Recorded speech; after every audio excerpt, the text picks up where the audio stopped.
વડોદરાની કે જ્યાં કમોસમી વરસાદે મહાનગરપાલિકાની પોલ ખોલી નાખી, જ્યાં માંજલપુરમાં 15 ફૂટ ઊંડા ભૂવામાં પડ્યા 5 લોકો, 2 મહિલા સહિત 5 લોકો આ ભૂવામાં પડી ગયા।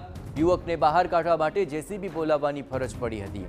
2 દિવસ પહેલા પડેલા આ વરસાદને કારણે આ ભૂવો પડી ગયો અને સ્થાનિકોએ તાત્કાલિક અહીં સીડી મૂકીને બંને મહિલાને બહાર કાઢી હતી। 3 ઇંચ વરસાદમાં અનેક જગ્યાએ રોડ બેસી જવાની પણ ઘટના સામે આવી છે। આ 2 મહિલા ભૂવામાં પડ્યા બાદ ભૂવાનું તાત્કાલિક રીતે પુરાણ કરવાની કામગીરી હાથ ધરાઈ હતી। શહેરમાં 3 ઇંચ વરસાદ સુખાબક્યો, અનેક વિસ્તારોમાં પાણી ભરાયા અને સાથોસાથ રોડ બેસી જવાના અને આવા મોટા ભૂવા પડવાની ઘટનાઓ સામે આવી રહી છે। હજુ તો ચોમાસાની ઋતુ શરૂ પણ નથી થઈ અને પહેલા જ આવી સ્થિતિ છે તો મહાનગરપાલિકા પ્રી મોન્સૂનની કામગીરી કઈ રીતે કરશે તે અંગે અનેક સવાલો હવે ઊભા થઈ રહ્યા છે।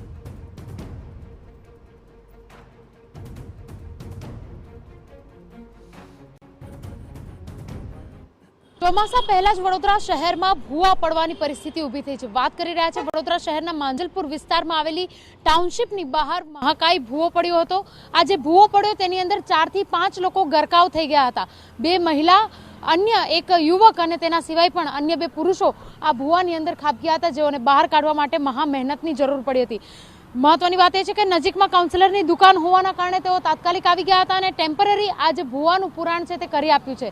ઉલ્લેખનીય છે કે જે રીતે પ્રી મોન્સૂનની કામગીરી દરમિયાન રસ્તાઓનું જે સમારકામ છે, રિસર્ફેસિંગની કામગીરી છે તે પૂર્ણ કરવાની રહેતી હોય છે, પરંતુ જે રીતે પ્રી મોન્સૂન એક્ટિવિટી એટલે કે ડિપ્રેશનના કારણે જે રીતે 2 દિવસમાં 3 ઇંચ વરસાદ પડ્યો તેના કારણે અનેક શહેરમાં અનેક રસ્તાઓ પર ભૂવા પડવાની પરિસ્થિતિ ઊભી થઈ છે। સ્થાનિક દુકાનદારો હાજર છે, તેમની સાથે વાત કરીશું। કેટલા વાગ્યે આ ઘટના બની હતી ને શું ઘટના હતી?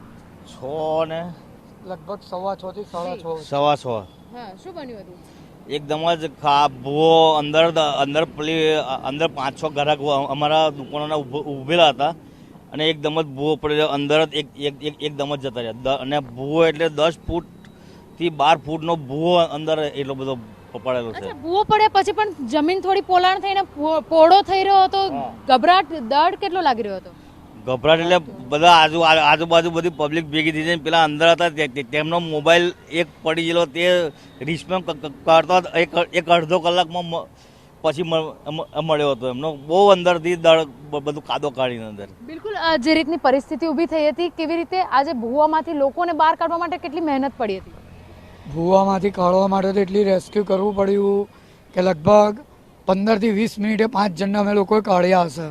આજુબાજુના દુકાનદારો, ગ્રાહક હતા, બધા સોસાયટીના હતા, દરેકે મળી કરીને આખી 15 ફૂટ ઉપરનો અંદર ભૂવો પડ્યો છે, સીડી મૂકીને એ લોકોને બહાર કાઢ્યા અને લગભગ નહીં તો 15-20 જણની મહેનત થઈને એ બધા બહાર નીકળ્યા।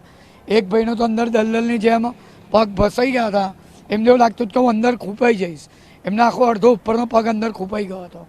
જેસીબીની મદદથી કોઈ યુવકને બહાર કાઢવો પડ્યો તો શું પરિસ્થિતિ હતી? જેસીબીની મદદથી તો પેલો મોબાઈલ શોધવાનો હતો, એ ભાઈને ઉતાર્યા હતા, જેસીબીની મદદથી એમનો મોબાઈલ શોધી કાઢ્યો હતો। જે ડર કેટલો લાગી રહ્યો હતો, કારણ કે જે રીતે ખરીદી કરવા આવ્યા હતા, ભૂવો પડ્યો ને અંદર ખૂપી ગયા? ડર તો એટલો હતો કે ખાલી એક વખત પહેલા પડ્યા ને તેમાં તો એટલી ચિસ્કારીઓ થઈ ગઈ કે જોતામાં ખાલી 1 ફૂટની જગ્યા અત્યારે 15-20 ફૂટ પહોળો એટલો મોટો ભૂવો પડી ગયો અને 15 થી 20 ફૂટ ઊંડો એટલો ભૂવો પડ્યો છે। અચ્છા, જે રીતે પ્રી મોન્સૂનની કામગીરીની જરૂરિયાત લાગે છે, જે રીતે વહેલો વરસાદ આવી ગયો છે, લાગે છે તંત્રએ હવે જાગી જવું પડશે, ફરી આવા ભૂવા ના પડે? તંત્રએ 100% જાગવું પડશે, કામ વહેલી તકે પતી જાય, નહીં કે તો જો ભૂવો વધારે પડતું પહોળો થાય એવું શક્યતા છે। આખા મોટા જે 2 ડમ્પર આવે ને, 2 ડમ્પરો આખાની અંદર ઘૂસી ગયા છે અને જે આખી માટી હતી તે અલગ, એટલે 3 ડમ્પર જેટલો આટલો મોટો ભૂવો પડ્યો। બિલકુલ, એટલે તંત્રએ હવે સાબદું થઈ અને વરસાદ પહેલાની જે પ્રી મોન્સૂનની કામગીરી છે વહેલી પૂરી કરવી પડશે। હા, વહેલી પતાવવું પડશે ને અમારું કહેવું એવું છે કે છેટ અહીંથી કે આગળની દુકાન લગીને જે બ્લોક હજુ પોલાણ હોય ત્યાં ઉખાડી કરીને જોઈ લે, જેથી કરીને વધુ પડતું ભૂવો નીચે હોય તો કોઈ ફરિયાદ આકસ્મિક બનાવ ના બને। આ દુકાનની આગળ બધું પોલાણ વધારે છે અમે બિલકુલ જે પ્રકારની પરિસ્થિતિ ઊભી થઈ હતી, ફરી એક વખત આપણે દ્રશ્ય બતાવવાની કોશિશ કરીશું કે જે રીતે 10 ફૂટ ઊંડો ભૂવો પડ્યો, ત્યારબાદ ધીમે ધીમે કરતા તેનું જે ઊંડાણ છે તે વધતું ગયું. 15 થી 20 ફૂટ ઊંડો ભૂવો પડી ગયો હતો અને જેના કારણે 5 લોકો આ ભૂવાની અંદર ગરકાવ થયા હતા. સદનસીબે કોઈની જાનહાનિ નથી થઈ, પરંતુ બહાર નીકળતી વેળાએ 2 મહિલાઓને સામાન્ય ઈજાઓ પહોંચી હતી. જે રીતે પાલિકાનું તંત્ર પ્રી મોન્સૂનની કામગીરી મે મહિનામાં પૂર્ણ કરી દેવાના દાવાઓ કરી રહ્યું છે, તેની વચ્ચે હવે મે મહિનાની શરૂઆત થઈ ચૂકી છે, તો આગામી મહિનો પૂર્ણ થાય તે પહેલા પ્રી મોન્સૂનની કામગીરી પૂર્ણ કરવાની ફરજ પડશે અને પૂર્ણ કરવી જ રહેશે, કારણ કે જે પ્રકારની પરિસ્થિતિ ઊભી થઈ છે અન્ય કોઈનો જીવ ના જાય તે માટે તંત્રએ સાબદું બનવું પડશે. કેમેરા પર્સન રોહિત ગોયલ સાથે અંજલિ ઓઝા, TV9 વડોદરા.